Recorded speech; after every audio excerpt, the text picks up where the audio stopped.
നടത്തിയ പ്രതിയുടെ ക്രൂരത വെളിവാക്കുന്നതാണ് ഇൻക്വസ്റ്റിലെ വിവരങ്ങൾ. കൊലപാതകിയുടെ സഹോദരന്റെ ശരീരത്തിലെ ടി ആകൃതിയിലുള്ള മുറിവും വനിതാ സുഹൃത്തിന്റെ മുഖം ചുറ്റിക കൊണ്ട് അടിച്ചു വികൃതമാക്കിയതും ഉമ്മയ്ക്കെതിരായ ആക്രമണവുമെല്ലാം കണ്ടില്ല ക്രൂരതയുടെ നേർസാക്ഷ്യമാണ്.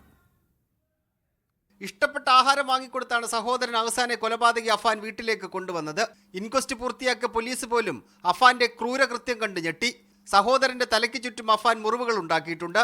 തലയുടെ ഒരു വശത്ത് ടി ആകൃതിയിലായിരുന്നു ഒരു മുറിവ്. 3 മുറിവിനും നല്ല ആഴവുമുണ്ട്. ചെവിയിലും വലിയ മുറിവേറ്റിട്ടുണ്ട്. പെൺസുഹൃത്തായ ഫർസാനയുടെ മുറിവ് നെറ്റിയിലാണ്.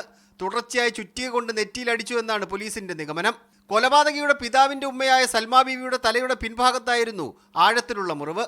കൊല്ലപ്പെട്ട ലത്തീഫിന്റെ വീട്ടിൽ പിടിവലി നടന്നുവെന്നും പോലീസ് ഇൻക്വസ്റ്റിൽ കണ്ടെത്തി.